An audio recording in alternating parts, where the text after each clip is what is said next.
فاعوذ باللہ من الشیطان الرجیم بسم اللہ الرحمن الرحیم یا ایہا الذین آمنوا ادخلوا فی السلم کافۃ ولا تتبعوا خطوات الشیطان انہ لکم عدو مبین فإن زللتم من بعد ما جاءتکم البینات فاعلموا ان اللہ عزیز حکیم۔ وقد دعا النبی صلی اللہ علیہ وسلم اللہم انی اعوذ برضاک من سخطک وبمعافاتک من عقوبتک واعوذ بک منک لا احصی ثناء علیک انت کما اثنیت علی نفسک او کما قال علیہ الصلاۃ والسلام۔ اللہم صل علی سیدنا محمد وعلی آل سیدنا محمد وبارک وسلم صلی اللہ علی النبی الامی صلی اللہ علی النبی الامی۔ واجب الاحترام بزرگوں، قابل قدر دینی ایمانی بھائیوں اور بہت ہی عزت و احترام کے مستحق دور بیٹھی سن رہی عزیز ماں اور بہنوں، میں نے آپ کے سامنے سورۃ البقرہ کی آیت نمبر 208 تلاوت کی ہے۔ اس میں اللہ رب العزت فرماتے ہیں، اے وہ لوگوں جو ایمان لے آئے، اے وہ لوگوں جو ایمان والے ہیں۔ اور میں نے متعدد مرتبہ یہ بات عرض کی ہے، پھر آج عرض کرتا ہوں کہ جب بھی اللہ رب العزت کا یہ خطاب ہمارے سامنے آیا کرے ان الفاظ کے ساتھ، اے ایمان والو، تو ظاہر ہے ایمان والے ہم ہی تو ہیں، تو ہمیں دل میں کم سے کم اپنی زبان سے جواب دینا چاہیے کہ اللہ ہم حاضر ہیں، آپ حکم فرمائیے، ہم آپ کے حکم پر عمل کرنے کے لیے تیار ہیں۔ یا ایھا الذین آمنوا، آگے اللہ تعالیٰ فرماتے ہیں ادخلوا فی السلم کافۃ، اے ایمان والو اسلام میں پورے کے پورے داخل ہو جاؤ۔ گزشتہ ہفتے بھی میں نے آپ کے سامنے جو آیت تلاوت کی تھی اس میں یہی موضوع تھا کہ ایمان دل کی کیفیت کا نام ہے، دل کا عمل ہے، اور اسلام ظاہری اعمال کو کہا جاتا ہے۔ اس آیت میں بھی اللہ تعالیٰ نے ایمان والوں کو مخاطب کر کے ارشاد فرمایا کہ تم اسلام میں پورے کے پورے داخل ہو جاؤ۔ اس آیت میں اللہ رب العزت نے اسلام والوں کو ایمان میں آنے کے لیے کہا تھا کہ تم نے ظاہری اعمال اختیار کر رکھے ہیں، تمہارے دل میں بھی ایمان داخل نہیں ہوا، ان اعمال کو خلوص کے ساتھ انجام دیتے رہو گے، اللہ سے دعا کرتے رہو گے، تو ایک وقت وہ آئے گا کہ تمہارے دل میں ایمان داخل ہو جائے گا۔ اس آیت میں اس ترتیب کا الٹا ہے، اللہ تعالیٰ نے ایمان والوں کو مخاطب کر کے فرمایا، اے وہ لوگوں کہ جو ایمان میں داخل ہو چکے ہو، دل سے اسلام کو، ایمان کو، دین اسلام کو سچا مان چکے ہو، تو اب تمہیں چاہیے کہ تم اطاعت بھی مکمل اختیار کر لو۔ یعنی اللہ تعالیٰ اس آیت کے ذریعے سے یہ مطالبہ فرما رہے ہیں کہ ایسا نہیں ہو سکتا کہ ایک انسان اسلام کی توحید تو لے لے، یعنی اسلام کا توحید کا جو تصور ہے کہ اللہ کے سوا کوئی معبود نہیں، وہ تصور تو وہ اسلام سے لے، لیکن عبادت میں یہ چاہے کہ عبادت میں مجھے آزادی رہے، میں کسی اور مذہب کے طریقے کے مطابق بھی عبادت کر لوں، تو اللہ رب العزت اس آیت کے ذریعے سے کہتے ہیں کہ ایسا نہیں ہو سکتا۔ اسلام میں پورا کا پورا داخل ہونا پڑے گا۔ جب ہم نے توحید، رسالت، عقیدہ آخرت اسلام کا لیا ہے تو اب عبادت کا طریقہ بھی اسلامی اختیار کرنا پڑے گا، معاشرت کا طریقہ بھی اسلامی اختیار کرنا پڑے گا، اخلاقیات کے باب میں بھی اسلامی تعلیمات پر عمل کرنا پڑے گا، تجارت کی زندگی میں بھی، تجارت کے معاملات میں بھی اسلامی زندگی کو اختیار کرنا پڑے گا۔ یہ ہے اسلام میں پورا کا پورا داخل ہونے کا مطلب، ہونا پڑے گا۔ ادخلو، اللہ نے حکم فرمایا ہے، آپشن نہیں دیا۔ اللہ تعالیٰ جب اپنے بندوں سے خطاب فرماتے ہیں تو اس میں بندوں کے لیے اس بات کی کوئی گنجائش نہیں ہوتی کہ وہ اس حکم پر چاہیں تو عمل کریں اور چاہیں نہ کریں۔ ہم ایک نوکر رکھتے ہیں، ایک ملازم رکھتے ہیں، وہ ملازم ہمارے یہاں اگر 8 گھنٹے کی ڈیوٹی کے لیے لگا ہے تو 8 گھنٹے میں ہم یہ سمجھتے ہیں کہ اس کو اختیار نہیں ہے کہ وہ 8 گھنٹے اپنی مرضی کے مطابق گزارے گا۔ یہ 8 گھنٹے جو اس نے متعین کر دی ہیں ڈیوٹی کے، اس میں وہ کرے گا جو ہم اس سے کہیں گے۔ تو یہاں پر تو دونوں انسان ایک ہیں، بظاہر دونوں میں کوئی فرق نہیں ہے، اور یہاں پر انسان کی اللہ کے ساتھ کیا نسبت ہو سکتی ہے؟ جو نسبت یہاں ہے وہ تو پائی نہیں جا سکتی۔ تو کیا گنجائش رہ جاتی ہے کہ انسان اللہ کا جب اللہ ہونے کا اقرار کرے اور اپنے بارے میں یہ اقرار کرے کہ میں اللہ کی ادنا سی مخلوق ہوں، اللہ کا بندہ ہوں، تو کیا پھر اس کے بعد اس بات کی گنجائش رہتی ہے کہ جب اللہ تعالیٰ آرڈر دیں، حکم دیں تو اس کے بعد انسان عمل نہ کرے؟ قطعاً گنجائش نہیں رہتی۔ تو اس لیے اس آیت کے ذریعے سے اللہ تعالیٰ یہ مطالبہ فرماتے ہیں کہ تم عبادت بھی اللہ کے طریقے کے مطابق، جو اللہ نے اپنے نبی کے ذریعے سے تمہارے سامنے راہ کھلوائی ہے، راہ دکھائی ہے، اس کے مطابق کرنی پڑے گی، تب تم اسلام میں پورے کے پورے داخل ہوگے۔ ساتھ ساتھ اللہ تعالیٰ نے ایک زبردست بات اس کے ساتھ بیان فرمائی، وَلَا تَتَّبِعُوا خُطُوَاتِ الشَّيْطَانِ۔ دیکھنا ذرا، خیال رکھنا، جہاں جہاں اللہ رب العزت نے بندوں کی مغفرت کے بہانے رکھے ہیں، جہاں جہاں پر اللہ رب العزت نے بندوں کی کامیابی کا راستہ رکھا ہے، اس راستے سے بھٹکانے کے لیے بالکل اسی جگہ ایک چور راستہ شیطان بناتا ہے اور اس کو مزین کرتا ہے، خوشنما بناتا ہے، اس کو ڈیکوریٹ کرتا ہے اور انسان کو بہکاتا ہے، اس کے دل میں وسوسہ ڈال کر کے اس راستے پر نہ جانا، اس راستے پر چلو، دیکھو یہ والا راستہ بہت خوشنما ہے، یہ والا راستہ بہت شاندار ہے، اس راستے پر چلو گے تو تمہیں یہ مزہ آئے گا، یہ والا فائدہ ہوگا، یہ والی کامیابی ملے گی۔ تو اللہ تعالیٰ نے اس آیت کے ذریعے سے بتا دیا کہ جب تم عبادت کرنے جاؤ گے تو عبادت میں بھی شیطان بدعات کا دروازہ کھولے گا، عبادت میں بھی اس طریقے کی آزمائش کرنے کی کوشش کرے گا جو اللہ کے نبی صلی اللہ علیہ وسلم سے طریقہ ثابت نہیں ہوگا، معاملات میں بھی بہکائے گا، تجارت میں بھی بہکائے گا، اخلاقیات کے شعبے میں بھی بہکائے گا۔ جب جب اللہ کے حکم پر عمل کرنے کا موقع انسان کو میسر آتا ہے، شیطان ایک لمحے کے لیے بھی انسان سے غافل نہیں ہوتا، گھات لگا کر بیٹھا رہتا ہے کہ جیسے ہی یہ اللہ کے حکم پر عمل کرنے کا ارادہ کرے گا میں اسے فوراً بہکاؤں گا۔ حتیٰ کہ انسان جب سوتا ہے اور فجر کے وقت اٹھنے کا ارادہ رکھتا ہے، فجر کے وقت اٹھنے کے لیے الارم لگاتا ہے اور اس وقت اس کی آنکھ کھلتی ہے تو شیطان پہلے سے گھات لگا کر بیٹھا ہوا ہوتا ہے کہ جیسے ہی آنکھ کھلے گی اور اس کے دل میں ارادہ ہوگا کہ میں نماز کے لیے چلوں، وہیں پر شیطان اس کو میٹھی نیند سلانے کی کوشش کرتا ہے۔ جہاں جہاں اتنا سا اسے امید ہوگی کہ یہاں سے یہ جا سکتا ہے سیدھے راستے کی طرف، پھر دوبارہ اللہ کی رضا حاصل کرنے کے جذبات اس کے دل میں آ سکتے ہیں، وہیں پر اس سے پہلے کہ انسان اس نیک جذبے پر عمل کرے، اس سے بہت پہلے وہ انسان کو اس نیک جذبے کے راستے سے ہٹا کر رکھ دیتا ہے اور ایسی پلاننگ کے ساتھ اس کے سامنے اپنی اسکیم پیش کرتا ہے کہ انسان اس کے اندر مبتلا ہو جاتا ہے۔ تو اللہ نے چوکن نہ فرما دیا، وَلَا تَتَّبِعُوا خُطُوَاتِ الشَّيْطَانِ، شیطان کے نقش قدم پر مت چلنا، إِنَّهُ لَكُمْ عَدُوٌّ مُّبِينٌ، وہ تمہارا بالکل کھلا ہوا دشمن ہے۔ اس نے صاف اللہ سے جو بات کی تھی، اللہ نے قرآن کریم میں بیان فرما دیا کہ اس نے یہ کہا تھا کہ میں یہ جو اولاد آدم ہے اس کی وجہ سے، حضرت آدم علیہ السلام کی وجہ سے مجھے جنت سے دھتکارا جا رہا ہے، تو اب اس کی جو اولاد ہوگی اس کی اکثریت کو میں جہنم میں پہنچانے کا کام کروں۔ تو اللہ تعالیٰ نے صاف فرما دی إِنَّهُ لَكُمْ عَدُوٌّ مُّبِينٌ۔ اب یہ سمجھ لیجئے کہ یہ آیت کس وقت نازل ہوئی؟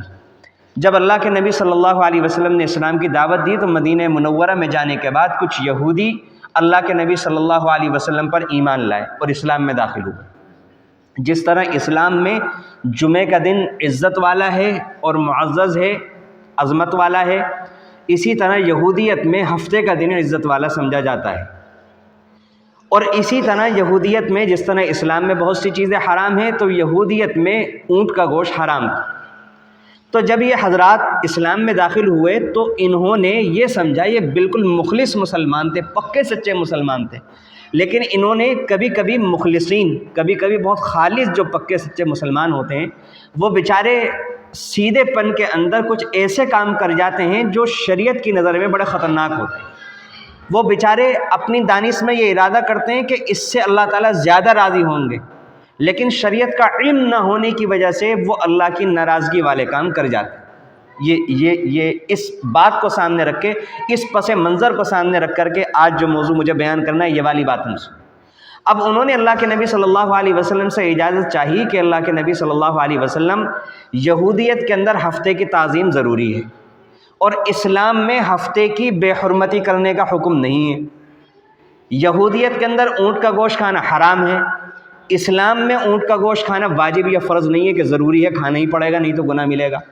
تو کیا ایسی راہ اختیار کی جا سکتی ہے کہ ہم اسلام میں داخل ہیں، پورے کے پورے سارے احکامات کو مانیں گے، لیکن ہم چونکہ اس مذہب کو ماننے والے رہ چکے ہیں اس لیے ہمارا دل راغب نہیں ہوتا، تو کیا ہم ایسا کر لیں کہ اونٹ کا گوشت چھوڑ دیں، اور کیا ہم ہفتے کی تعظیم کر لیا کریں؟ بظاہر ان بیچاروں نے ایک اچھی بات کہی کہ دونوں مذہبوں پر عمل ہو جائے گا، یہودیت پر بھی عمل ہو جائے گا، اسلام پر بھی عمل ہو جائے گا،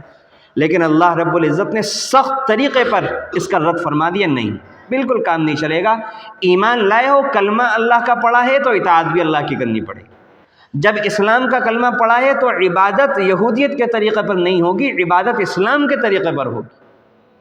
اللہ رب العزت نے بالکل صاف اس مسئلے کو کلیئر کر کے رکھ دیا، اور اس کی تفسیر میں مفسرین فرماتے ہیں کہ دیکھنے میں تو یہ بظاہر اچھی بات نظر آتی ہے، لیکن اگر غور سے دیکھیں تو اس کی تہ میں جا کر کے یہ بات نظر آتی ہے کہ اسلام نے جس چیز کی رعایت کرنے کا حکم نہیں دیا اس کی رعایت شریعت کا حکم سمجھتے ہوئے کرنا یہ بڑا بدترین گناہ ہے، اور عام گناہوں سے بھی بڑھ کر ہے۔ اور آپ کو سن کر حیرانی ہوگی آگے کی بات، ایک تفسیر میں نے یہ بات پڑھی کہ در حقیقت جو لوگ عبادت اس طریقے پر کرتے ہیں جس طریقے پر اللہ کے رسول سے ثابت نہیں ہوتی، اور وہ یہ سمجھ کر کرتے ہیں بیچارے، جیسا کہ میں نے شروع میں کہا کہ بعض مرتبہ مخلصین عبادت اس نیت سے کرتے ہیں زیادہ ثواب ملے گا، لیکن شریعت کی واقفیت نہ رکھنے کی وجہ سے ثواب تو کیا ملتا، الٹا گناہ ملتا ہے۔ اب اس کے تہ میں جا کے مفسرین فرماتے ہیں کہ اگر کوئی شخص کسی عبادت کا وہ طریقہ اختیار کرتا ہے جو رسول اللہ صلی اللہ علیہ وسلم سے ثابت نہیں ہے، تو گویا کہ وہ اللہ پر جھوٹا الزام لگاتا ہے، افتراء علی اللہ کرتا ہے۔ کیسے؟ ظاہر ہے کہ عبادت اللہ کے حکم سے ہوتی ہے، اور اللہ کے نبی صلی اللہ علیہ وسلم نے وہ طریقہ پیش نہیں کیا، اب یہ اس عبادت کا نیا طریقہ پیش کر رہا ہے، تو گویا کہ اپنے عمل سے وہ یہ کہہ رہا ہے کہ اللہ نے اس عبادت کے طریقے کا حکم دیا ہے، اور اللہ نے اس عبادت کے طریقے کا حکم دیا نہیں، تو وہ اللہ پر جھوٹ باندھنا ہو گیا نا۔ اور آگے کی بات اس سے بھی زیادہ خطرناک ہے، مفسرین نے لکھا کہ یہ در حقیقت یہ گناہ بظاہر جو بہت خوشنما نظر آ رہا ہے، یہ در حقیقت ایک گناہ نبوت کے دعوے سے مشابہ ہے، کیونکہ اللہ کا جب حکم آتا ہے کہ عبادت کرو، اللہ نے قرآن کریم میں فرمایا نماز پڑھو، نماز کیسے پڑھنی ہے یہ قرآن کریم میں نہیں بتایا گیا، اس کی تفسیر اللہ کے نبی صلی اللہ علیہ وسلم نے احادیث کے ذریعے سے اور اپنے عمل سے کی۔ تو اب اگر کوئی شخص کسی عبادت کی وہ شکل پیش کر رہا ہے، عمل کر کے دکھا رہا ہے جو رسول اللہ صلی اللہ علیہ وسلم سے ثابت نہیں ہے، تو گویا کہ وہ بیچارہ یہ دعویٰ کر رہا ہے کہ رسول اللہ صلی اللہ علیہ وسلم کو یہ بات معلوم نہیں تھی، مجھے معلوم ہوئی ہے، اور اللہ کے ذریعے سے مجھے معلوم ہوئی ہے، اس لیے میں اس پر عمل کر کے دکھاؤں۔ یہ باریک باریک باتیں ہوتی ہیں، بظاہر جو بہت خوشنما بات نظر آتی ہے، حقیقت کے اندر وہ کتنی سنگین بات ہوتی ہے، یہ دو تین باتیں میں نے آپ کے سامنے عرض کی۔ اب اس آیت کی روشنی میں چاہتا ہوں کہ پرسوں جو ہماری رات آنے والی ہے، جس کو حدیث میں لیلۃ النصف من شعبان کہا گیا، جس کو ہمارے ہاں شب برات کہا جاتا ہے، برات، اور جس کو اصل اردو میں نام تھا شب براءت، براءت، اس کو اب ہمارے ہاں کہا جاتا ہے شب برات، اور الفاظ کا بڑا اثر پڑتا ہے۔ جب شب برات، براءت کو شب برات کہا گیا تو پھر اس کی وہی شکل بن گئی جو برات میں بنتی ہے، ناچنے گانے کی صورتیں بن گئیں، پٹاخوں کی شکل بن گئی، اسٹنٹ کرنے والی رات بن گئی۔ ابھی بھی میرے پاس میسج آئے، کچھ لوگوں نے معلوم کیا کہ وہ جاگنے والی رات کب کی ہے، تو میں نے جان بوجھ کر جن لوگوں کے یہ سوال آتا ہے ان کو یہ جواب دیا کہ شاید آپ شب براءت کے بارے میں معلوم کر رہے ہیں، تو وہ فلاں اتوار کی جو رات ہوگی تو اس میں وہ رات ہوگی۔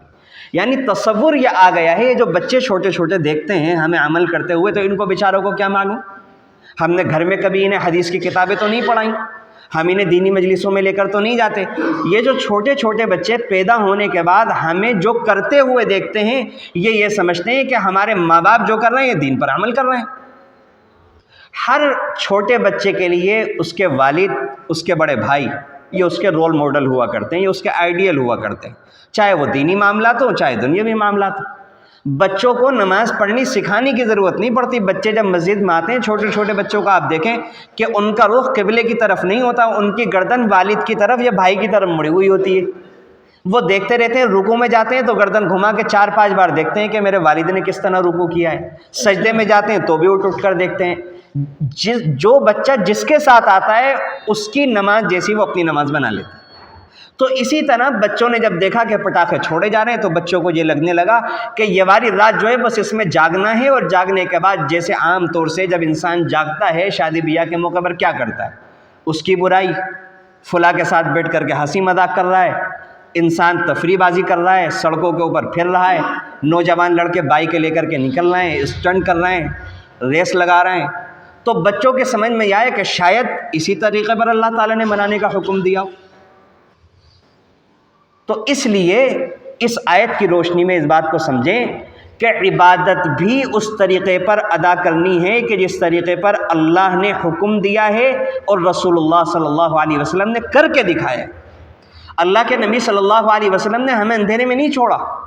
اگر آپ کی احادیث کے ذریعے سے آپ نے زبان سے لیلۃ النصف من شعبان کی فضیلت بیان فرمائی ہے تو اپنے عمل سے لیلۃ النصف من شعبان کو گزارنا کیسے، گزار کے بھی دکھایا ہے. اور ہم اپنے عمل سے رسول اللہ صلی اللہ علیہ وسلم پر بدترین الزام لگاتے ہیں کہ رسول اللہ نے ہمیں طریقہ نہیں دیا. کیا رسول اللہ صلی اللہ علیہ وسلم نے بازاروں کے اندر یہی کروایا تھا جو ہم کرتے ہیں؟ کیا جنت البقیع کو لیلۃ النصف من شعبان شب برات میں ایسے ہی ڈیکوریٹ کیا جاتا تھا جیسے ہمارے قبرستان کیے جا رہے ہیں؟ کیا صحابہ کرام اسی طرح جوق در جوق، ٹولیاں در ٹولیاں اسی طرح قبرستانوں میں جایا کرتے تھے؟ کیا صحابہ کرام اسی طرح قبروں کے اوپر اگربتیاں جلایا کرتے تھے؟ کیا صحابہ کرام اسی طرح گلاب کے پھول ڈالا کرتے تھے قبر کے اوپر؟ یہ کیا تماشے ہم نے دین کے نام پر بنا رکھے ہیں؟ دین کو بدنام کرنے کے لیے دین کے دشمن کیا کافی نہیں ہیں؟ جو اب ہم خود مسلمان دین کو بدنام کر رہے ہیں، ان چھوٹے چھوٹے بچوں کے ذہنوں میں کیا تصور جاتا ہے؟ دوسری اقوام جب دیکھتی ہیں تو انہیں اسلام کے اندر اور اپنے مذہب کے اندر کیا فرق نظر آتا ہے؟ کیا دیوالی کی شکل نہیں بن جاتی جب ہم پٹاخے چھوڑتے ہیں؟ کیا فرق ہے کہ ہم دوسرے لوگوں کو کہیں جب ہمارے اپنے گھر کے حالات خراب؟ اس لیے خوب اچھی طرح ذہن نشی کر لینا چاہیے کہ اس رات کا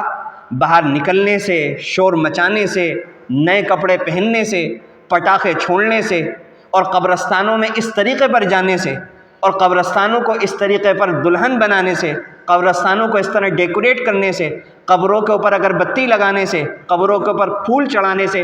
دور کا بھی کسی بھی قسم کا دین سے تعلق نہیں ہے. اور میں نے آیت کی روشنی میں آپ کو بتایا کہ بظاہر تو یہ بہت اچھی چیزیں نظر آتی ہیں، لیکن حقیقت کے اعتبار سے یہ اللہ کے نبی صلی اللہ علیہ وسلم پر اس بات کا الزام لگانا ہے کہ نعوذ باللہ اللہ کے نبی صلی اللہ علیہ وسلم نے شب برات ہمیں صحیح طریقے پر منا کر نہیں دکھائی تھی، ہم اس طریقے پر منا رہے ہیں، یہ صحیح طریقہ ہے. اس لیے ہمیں چاہیے کہ ان سب باتوں سے دوری بنائیں، چھوڑیں ان سب باتوں کو. قبرستان جانے کا جہاں تک تعلق ہے تو اللہ کے نبی صلی اللہ علیہ وسلم سے ساری زندگی میں ایک مرتبہ قبرستان جانا ثابت، اور آپ نے کسی بھی حدیث میں جانے کا حکم نہیں فرمایا. جو حدیث آتی ہے آپ کے جنت البقیع میں جانے کی تو اللہ کے نبی صلی اللہ علیہ وسلم چپکے سے گئے ہیں. اتفاقاً ام المؤمنین اما عائشہ رضی اللہ عنہا کی آنکھ کھل گئی ہے اور انہوں نے واپس آنے کے بعد سوال کیا ہے تو آپ نے بتایا ہے کہ میں جنت البقیع گیا تھا. اس کے بعد بھی آپ نے حکم نہیں فرمایا. اس لیے اگر کوئی اتباع سنت کی نیت سے قبرستان جانا ہی چاہتا ہے تو اللہ کے نبی صلی اللہ علیہ وسلم ساری زندگی میں ایک بار گئے ہیں تو ہم بھی ایک بار چلے جائیں، سنت پر عمل ہو گئے. اگر آپ کی ہی سنت کا اتباع کرنا ہے تو آپ ایک بار گئے ہیں، دوبارہ جانا ثابت نہیں ہے. اور آپ خاموشی کے ساتھ گئے تو ہم بھی کسی ایسے قبرستان میں جو غیر معروف سا قبرستان ہو، اگر اتباع سنت کی نیت سے ہی جانا چاہتے ہیں کہ جہاں پر میلے ٹھیلے نہ ہو، جہاں پر بدعات اور خرافات نہیں ہو رہی ہوں، وہاں پر اتباع سنت کی نیت سے زندگی میں ایک دو بار چلے جائیں، سنت ادا ہو گئی. ان چکروں کے اندر، ان اواہی تواہی کے اندر، ان خرافات کے اندر میں نے شروع میں آیت کی روشنی میں بات بتائی کہ جہاں جہاں اللہ کی طرف سے رحمتوں کی باڑ لگائی جاتی ہے اور اللہ تعالیٰ چاہتے ہیں کہ اس ذریعے سے میرے بندے میری رحمت حاصل کر لیں، اس ذریعے سے میں اپنے بندوں کی توبہ قبول کر لوں، اس ذریعے سے میں اپنے بندوں کو گناہوں سے پاک صاف کر دوں، وہیں پر شیطان ایک نئی راہ اور ایک نیا خوشنما راستہ نکال دیتا ہے کہ یہ اس میں نہ جائیں، اس میں گر جائیں. لیلۃ البرات اس لیے آئی تھی کہ اللہ کے نبی صلی اللہ علیہ وسلم نے لیلۃ البرات میں کیا کیا؟ آپ نے یہ کیا کہ آپ نے مصلی بچھایا اور رات میں خوب لمبی نماز، اتنا لمبا سجدہ اماں عائشہ رضی اللہ عنہ فرماتی ہیں کہ مجھے خطرہ ہوا کہ کہیں میرے محبوب کی روح تو پرواز نہیں کر گئی، تو میں نے آپ کے پیروں پر ہاتھ لگا کر کے اتنی لمبی نماز پڑھی۔ اگر کوئی شب برات کو منانا چاہتا ہے، شب برات پر عمل کرنا چاہتا ہے، تو یہ والی نماز پڑھے نا، لمبا رکوع کرے نا، لمبا سجدہ کرے۔ اور اللہ کے نبی صلی اللہ علیہ وسلم نے اپنے گھر پر نفل نماز پڑھی ہے، تو اگر ہم شب برات کو سنت کے مطابق بنانا چاہتے ہیں اور شب برات کے تقاضے پر عمل کرنا چاہتے ہیں تو ہمیں بھی اپنے گھر میں تنہائی میں نماز پڑھنی ہوگی، نفل نماز۔ اس رات کی سب سے بڑی جو عبادت ہے وہ نفل نماز۔ نفل نماز کیا ہے؟ نماز کیا ہے؟ نماز تعلق مع اللہ کا عنوان ہے۔ جب انسان یہ چاہے کہ میں اپنے رب سے کنیکٹ ہو جاؤں، سب سے ڈسکنیکٹ ہو جاؤں اور اپنے رب سے کنیکٹ ہو جاؤں، سب سے تعلق توڑ لوں اور اپنے پروردگار سے تعلق جوڑ لوں، اس عمل کو نماز کہا جاتا ہے۔ اس لیے پہلی تکبیر کو تکبیر تحریمہ کہا جاتا ہے، یعنی حرام کرنے والی تکبیر۔ کیا حرام کرتی ہے؟ یہ وہ حرام کرتی ہے جو نماز کے باہر جائز ہوتا ہے، یہ اس کو بھی حرام کر دیتی ہے۔ جب تکبیر تحریمہ کہی، نماز سے باہر گفتگو کرنا جائز تھا، حرام۔ نماز سے باہر کھانا حلال تھا، اب حرام۔ نماز سے باہر پانی پینا حلال تھا، اب حرام۔ نماز سے پہلے سلام کا جواب دینا حلال تھا، اب حرام۔ نماز سے پہلے دین کی باتیں کرنا یہ ثواب کا کام تھا، اب حرام۔ سب کچھ ختم، اب کچھ نہیں، بس اب میں ہوں اور میرا اللہ ہے۔ اور نفل نمازیں پڑھنے کا حکم، حتیٰ کہ سنتیں پڑھنے کا حکم گھروں کے اندر ہے، مسجدوں کے اندر پڑھنے کا حکم نہیں ہے۔ آج جو علماء نے اس بات کی اجازت دی ہے وہ اس وجہ سے کہ جب لوگ کمزور ہو گئے ایمانی اعتبار سے اور اعمال کے اعتبار سے، اور یہ ہونے لگا کہ گھر میں جا کر کے گھر میں لگ گئے اور سنتیں چھوٹنے لگیں، تو علماء نے پھر کہا کہ ٹھیک ہے، اگر کسی کو اپنے اوپر اطمینان نہیں ہے اور وہ گھر میں جا کر کے اسے یہ یقین ہے کہ میں گھر میں جا کر سنتیں نہیں پڑھ سکوں گا، تو مسجد میں پڑھ لیں۔ لیکن بالاتفاق ہمارے ہاں اتفاق ہے اس بات کا کہ نوافل گھر میں پڑھنا افضل ہے۔ اور نوافل کی مثال ایسی ہے جیسا کہ کسی بادشاہ سے ہماری عام دربار میں ملاقات ہوئی۔ اب بادشاہ نے ہم سے یہ کہا کہ رات میں 12-1 بجے میرے پاس آنا، کچھ پرسنل بات کرنی۔ اب اس وقت ہم نے کیا بیوقوفی کی کہ ہم نے اپنے سارے رشتہ داروں کو بتایا کہ آج تو ملک کے جو صدر صاحب ہیں، ملک کے جو ہمارے بادشاہ ہیں، انہوں نے مجھے وقت دیا، تم بھی چلو۔ بادشاہ نے کہا تھا کہ اکیلے میں بات کرنی ہے، اکیلے میں بات کرنے کا موقع دیا تھا، اور ہم نے کیا کیا کہ اپنے ساتھ سارے یاروں کو، دوستوں کو، سب رشتہ داروں کو کہا تم بھی چلو۔ اب اگر یہ بادشاہ کے پاس جائے گا اس خلوت کے وقت میں جو بادشاہ نے خاص دیا تھا، تو بادشاہ ناراض ہوگا یا بادشاہ خوش ہوگا؟ ظاہر ہے کہ بادشاہ ناراض ہوگا۔ اسی طرح اللہ رب العزت نے فرمایا کہ 5 وقتہ نماز یہ مسجد کے اندر آ کر کے پڑھنی ہے، یہ اللہ کا یہ شعائر اللہ میں سے ہے،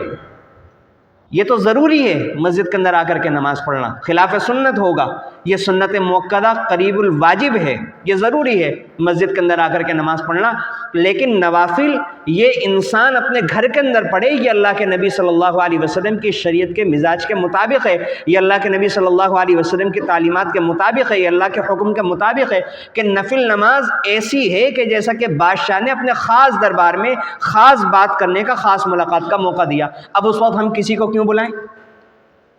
اس وقت انسان اپنے من میں اپنے تصورات، اللہ کی محبت کو تازہ کر کے، اپنے تعلق کو تازہ کر کے، اللہ کی بندگی کے جذبات کو ذہن میں رکھتے ہوئے، اللہ کی غلامی کو ذہن میں رکھتے ہوئے لمبا رکوع کرے، لمبا سجدہ کرے، مزے لے کر سبحان ربی العظیم، سبحان ربی الاعلیٰ پڑھے۔ حضرت ڈاکٹر عبدالحی عارفی رحمۃ اللہ علیہ بہت بڑے اللہ والے گزرے ہیں، حکیم الامت حضرت تھانوی رحمۃ اللہ علیہ کے خلیفہ تھے، بڑے کیف کے عالم میں فرمایا کرتے تھے کہ جو تم سبحان ربی الاعلیٰ مشین کی طرح پڑھتے ہو نا، سبحان ربی الاعلیٰ، سبحان ربی الاعلیٰ، اگر ایک بار بھی یہ دل لگا کر خلوص کے ساتھ پڑھ لیا اور اللہ کے یہاں قبول ہو گیا، تو یہ سبحان ربی الاعلیٰ ایک ہی مرتبہ کا پڑھنا یہ بیڑا پار کروا دے گا قیامت۔ ایک بار اللہ کو کسی کی کوئی ادا پسند آ جائے، بس کام بن جاتا ہے انسان کا زندگی بھر کا۔ تو اس لیے اگر ہمیں شب برات کو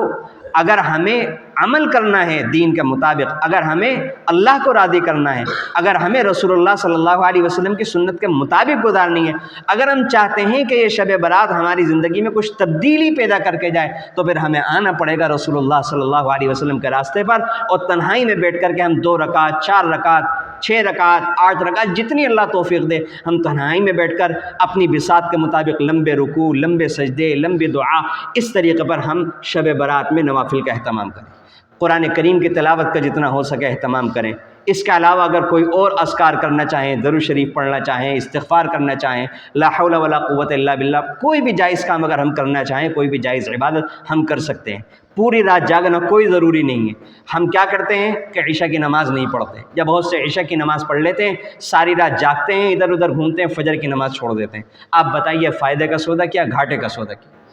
ہمیں یہ اصول یاد رکھنے کی ضرورت ہے کہ جن وقتوں میں، جن جگہوں میں اور جن وقتوں میں ثواب کا ریٹ بڑھایا جاتا ہے،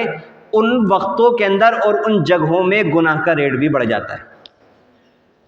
انسان عام جگہ گناہ کرے، گناہ ہے، اور مسجد میں کرے تو بہت بڑا گناہ ہے، اور اگر مسجد حرام میں کرے تو وہاں پر گناہ کا ارادہ کرنے پر بھی قرآن کہتا ہے پکڑ آتی ہے، گناہ کرنے کی بات تو بہت آگے کی۔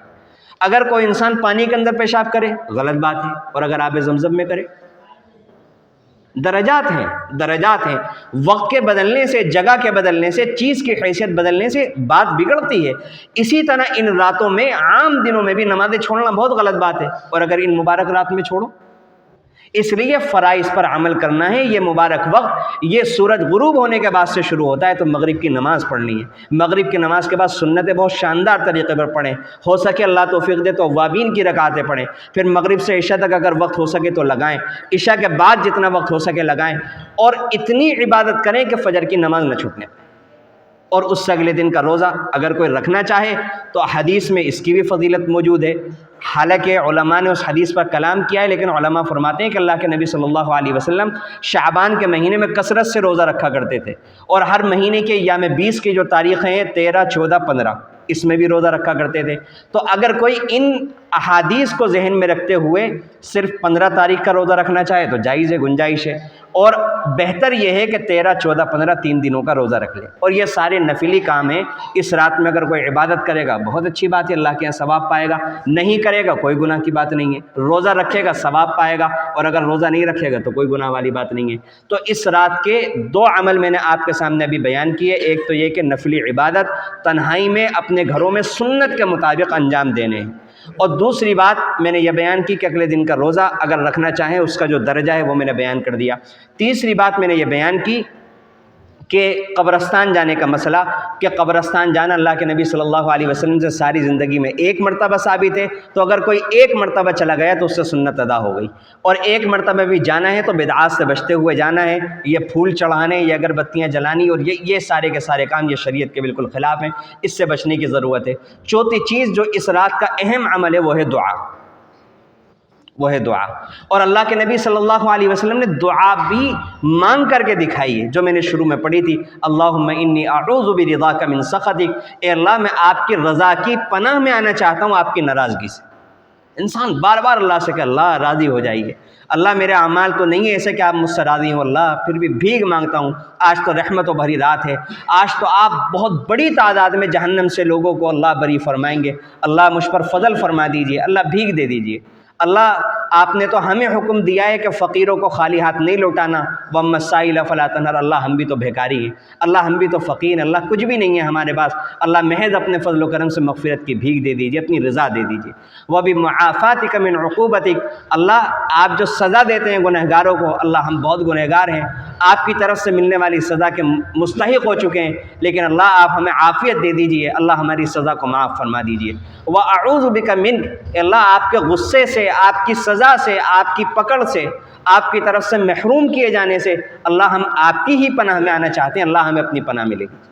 اور اللہ کی طرف سے اعلان ہوتا ہے مغرب کے بعد سے، سورج کے غروب سے، ہے کوئی مغفرت طلب کرنے والا جس کی میں مغفرت کر دوں؟ عجیب اللہ کی طرف سے رحمتوں کے معاملے ہیں۔ آپ اس کی مثال ایسے سمجھ لیجئے، مجدد الفسانی رحمۃ اللہ علیہ فرماتے ہیں کہ جب سورج نکلتا ہے تو ایک دم سورج نہیں نکلا کرتا، سورج نکلنے سے پہلے صبح صادق آتی، تو صبح صادق جب نمودار ہوتی ہے تو اندھیرا پھٹنا شروع ہو جاتا ہے، اندھیرا ختم ہونا شروع ہو جاتا ہے، اور روشنی بڑھتی چلی جاتی ہے حتیٰ کہ سورج نمودار ہو جاتا ہے۔ رمضان المبارک کی مثال سورج نکلنے کی مانند ہے، اور لیلۃ البرات جو ہے یہ صبح صادق کی مانند ہے کہ رمضان المبارک میں جو انوارات برسنے والے ہیں ان انوارات اور برکات کی شروعات لیلۃ البرات کے ذریعے سے شروع ہو جاتی ہے۔ اور علماء فرماتے ہیں، مفتی تقی صاحب عثمانی دامت برکاتہم العالیہ نے یہ مثال دی کہ اس کی مثال یہ سمجھ میں آتی ہے کہ جب کسی محفل میں ہم جاتے ہیں، کسی بادشاہ کے دربار میں ہم جاتے ہیں تو جانے سے پہلے اچھے کپڑے پہنتے ہیں، جسم کو بھی صاف کرتے ہیں، نہاتے ہیں، دھوتے ہیں، اپنے ناخن بناتے ہیں، یہ سارے کام کرتے ہیں۔ تو اسی طرح رمضان المبارک یہ اللہ کا دربار ہے، اللہ تعالیٰ نے اس میں جانے سے پہلے ایک رات اور ایک روزہ اس لیے رکھ دیا تاکہ میرے بندو رمضان المبارک کے آنے سے پہلے اپنے سینوں کو صاف کر لو، اپنے دلوں کو پاک کر لو، اپنی روح کو منور کر لو، تاکہ رمضان المبارک جب آئے تو اس میں برسنے والے انوارات برکات سے فائدہ اٹھا سکو۔ اگر اس سے پہلے اپنے من کو صاف نہیں کر سکو گے تو رمضان آئے گا اور آنے کے بعد چلا جائے گا اور زندگی میں کوئی تبدیلی نہیں آ سکتی۔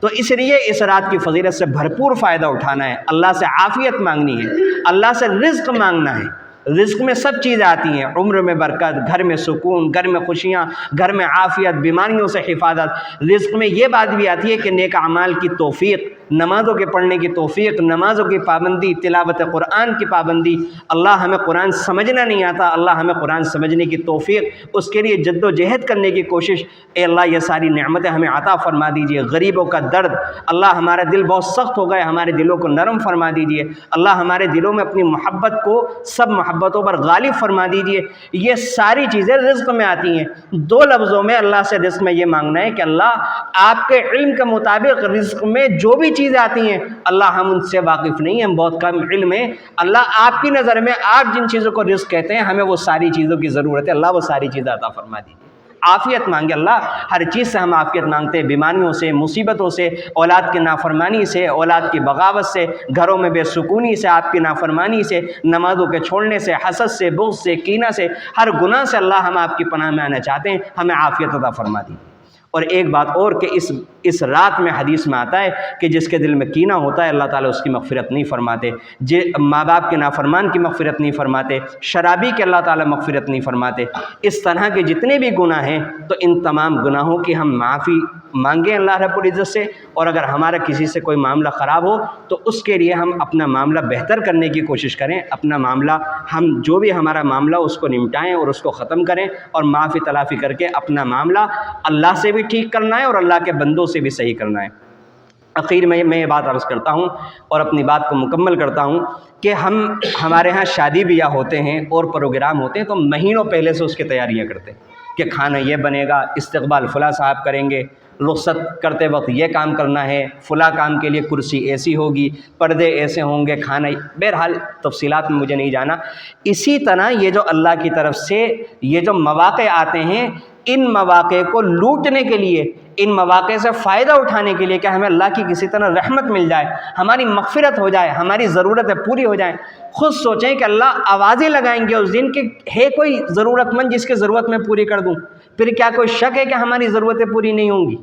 اور کیا ہم میں سے ہر ایک ضرورت مند نہیں ہے؟ کیا ہر ایک پریشان نہیں ہے اپنے اپنے حالات سے؟ تو یہ تو شاندار موقع اللہ رب العزت ہمیں عطا فرما رہے ہیں، لیکن ہم ان مواقع سے جب فائدہ اٹھا سکیں گے جب اس کے لیے پہلے سے پلاننگ کریں گے۔ اور یہ والا موقع اللہ تعالیٰ نے اس سال بہت شاندار دیا ہے کہ یہ جو رات آئے گی یہ اتوار کے دن آئے گی، اور اتوار کا دن ہمارا چھٹی کا دن ہوگا، تو اس دن ہمیں جتنا آرام کرنا ہے ہم نماز فجر کی نماز پڑھنے کے بعد زیادہ آرام کر سکتے ہیں۔ اس دن ہم اگر چاہیں تو مشورتاً یہ بات عرض کی جا رہی ہے کہ ہم یہ چاہیں تو گھر کی عورتوں کو بھی ہم اپنی طرف سے چھوٹ دے دیں کہ وہ کھانا وغیرہ شام کا دوپہر میں بنا کر اگر رکھنا چاہیں تو ہم اپنے گھروں میں کہہ دیں کہ وہ رکھ دیں۔ ہمارے اوپر ذمہ داری نہ رہے کہ ہمارے کاموں کی مشغولی کی وجہ سے انہوں نے عبادت نہیں کی تھی اور رات میں انہوں نے کام کیے تھے تو وہ تھک گئی تھی، اس وجہ سے انہوں نے عبادت نہیں کی۔ ہم یہ کہہ دیں کہ کوئی بات نہیں، ہم دوپہر کا کھانا کھانے کے لیے تیار ہیں، ہماری طرف سے پوری چھوٹ ہے کہ آپ دوپہر میں کھانا بنا کر کے رکھ دیں، اور رات میں ہماری طرف سے پوری اجازت ہے آپ جتنی عبادت کرنا چاہیں کریں۔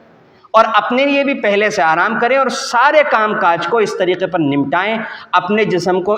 ہمیں جو تھکانا ہے وہ دن میں نہیں تھکانا، وہ رات میں تھکانا ہے. پھر رات میں اللہ تعالیٰ جتنی بھی توفیق دے، مغرب کے بعد سے شروع ہو جائے گی، مغرب کے بعد عشاء کے بعد اتنی دیر تک جاگنا ہے. میں نے بار بار یہ بات عرض کی کہ ہماری نماز نہ چھوٹنے پائے. اور یہ جو شب برات ہے اب اس کے بعد اللہ تعالیٰ نے یہ اس لیے رکھی ہے کہ ہم اب رمضان کے لیے اپنا نظام الاوقات مرتب کر لیں. یہ ہم کب تک نوٹنکی کرتے رہیں گے، کب تک یہ اداکاری کرتے رہیں گے کہ شب برات میں نیک بن جاتے ہیں، رمضان میں نیک بن جاتے ہیں، پھر اصلی جو رنگ ہوتا ہے وہ باہر آ جاتا ہے. تو اس لیے اب اپنا دماغ ایک طرف کر لیں، پکا ارادہ کر لیں. رمضان کی ابھی سے جو تیاری کرے گا، رمضان المبارک کے انوارات برکات سے وہی صحیح معنوں میں فائدہ اٹھا سکے گا. اب اپنے انٹرنیٹ کا ہمیں غلط استعمال بالکل بند کر دینا ہے. ابھی سے ہمیں اپنی نگاہ کی حفاظت کو یقینی بنانا ہے، اپنی زبان کی حفاظت کو یقینی بنانا ہے، 5 وقتہ نمازوں کی پابندی کو یقینی بنانا ہے، قرآن کریم کی تلاوت کو یقینی بنانا ہے. اگر ہم یہ سوچتے ہیں کہ جب رمضان شروع ہوگا جب کریں گے، تو جب رمضان آئے گا آنے کے بعد ایک دم عادت نہیں بن سکے. ابھی سے ہمیں تہجد کی عادت ڈالنی ہوگی. ان 10-15 دنوں میں جو عادتیں ہم ڈالیں گے رمضان المبارک اس کے مطابق گزار سکیں گے. اس لیے گناہوں سے بچنے کی عادت اور نیک اعمال کرنے کی طاقت، یہ 14-15 دن جو ہمیں ملیں گے ابھی سے ہمیں اس کی عادت ڈالنے کی کوشش کرنی ہے. اگر ہم نے اس بات پر عمل کر لیا تو انشاءاللہ رمضان المبارک کے انوارات اور اس کی برکات سے ہم صحیح معنوں میں مستفید ہو سکیں گے. نہیں تو ہم اس سے صحیح معنوں میں نہ اس کی قدر کر سکیں گے اور نہ اس سے فائدہ اٹھا سکیں گے. اللہ رب العزت سے دعا ہے کہ اللہ رب العزت ان تمام باتوں پر ہم سب کو عمل کی توفیق عطا فرمائے. آمین. واخر دعوانا الحمدللہ.